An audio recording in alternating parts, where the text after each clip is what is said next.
Good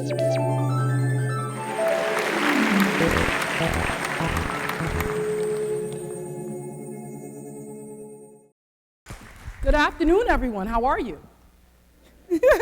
Very good. Thank you for your time. Thank you for listening. And thank you for caring. So the reason why we're here today is to answer this question.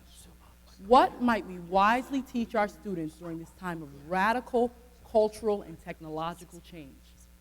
Some might say teach art. Some might say teach history. Some might say teach coding.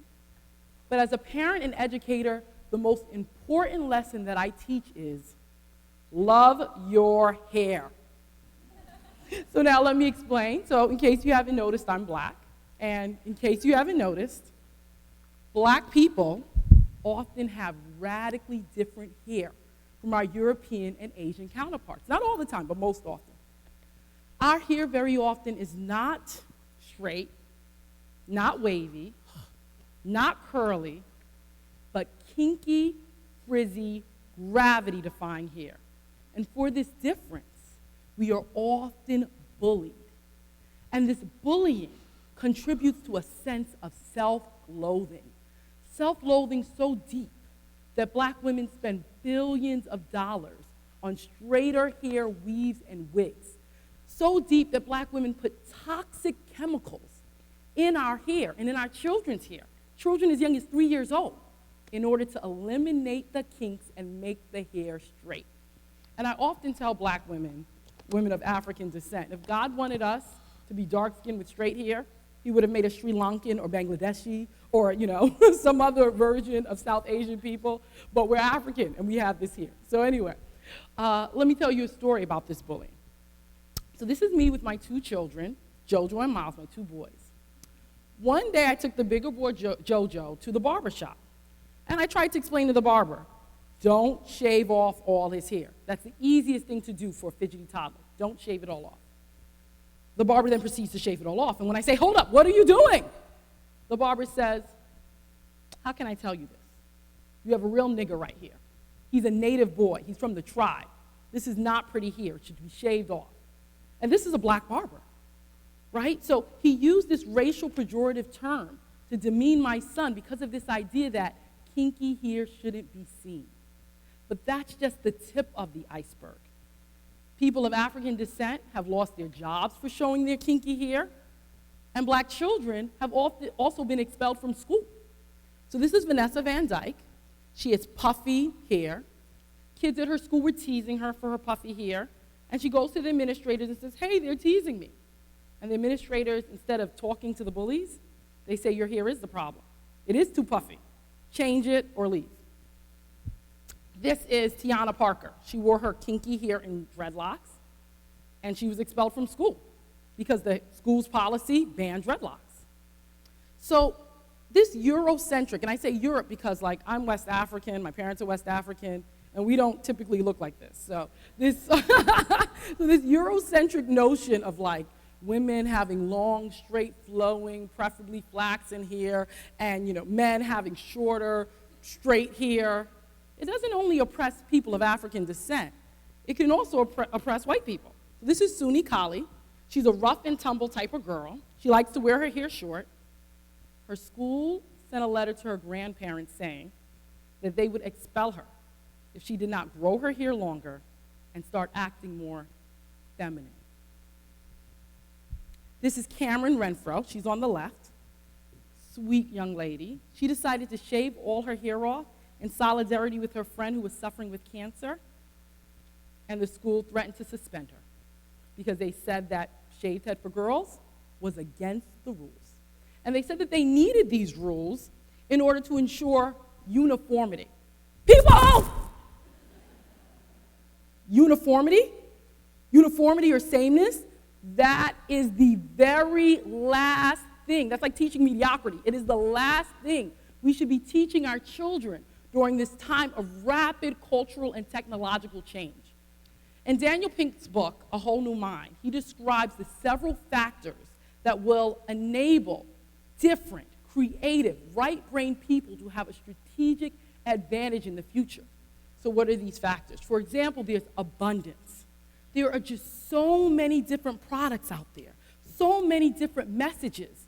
Do you think your product or message will stand out from the pack if it is the same as everything else?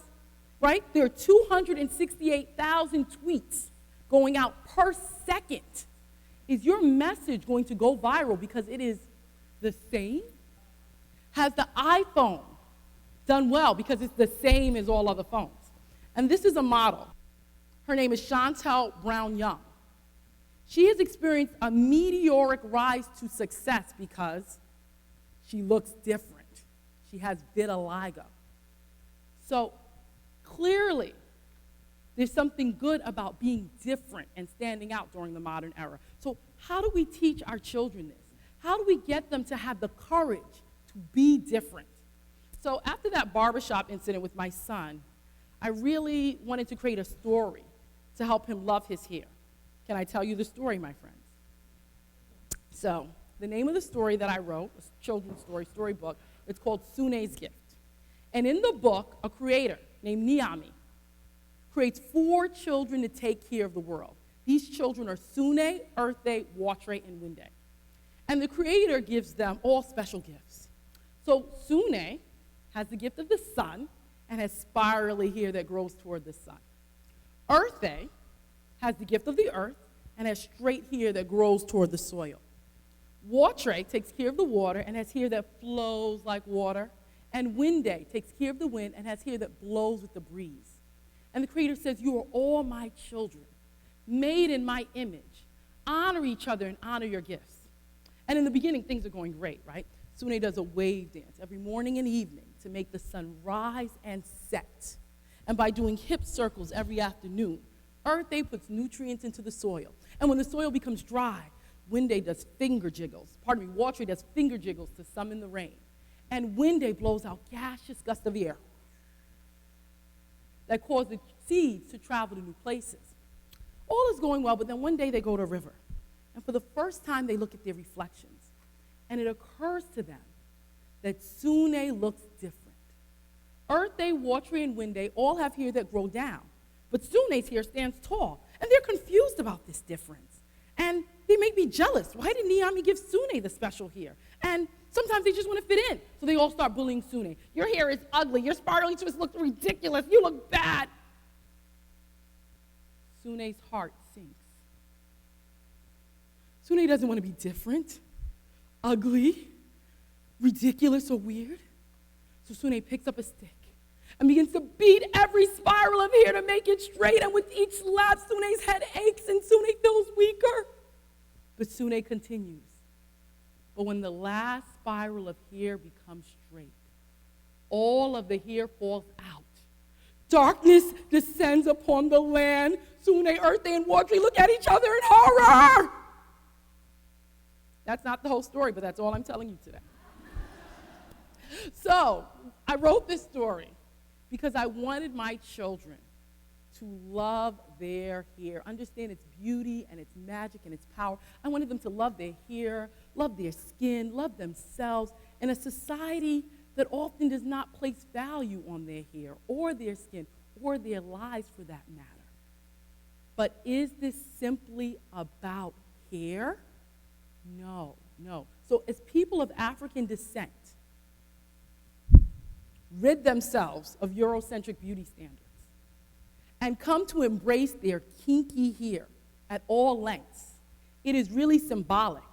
It is really a metaphor for the lesson, the universal and essential lesson that we must all learn, which is to figure out what makes us different, what makes us different physically, mentally, emotionally, intellectually, spiritually, culturally, ethnically. Figure out what makes us different. Figure out what makes us deviate from society's norms. And we figure that out in order to bring forth a unique gift to give the world. And as we all do that, and we stop bullying each other because of difference, but rather celebrate each other because of difference, then like Sunne, like Earthe, like Watre and Winde, we can bring forth our unique gifts to benefit the world. Spread the message. Thank you.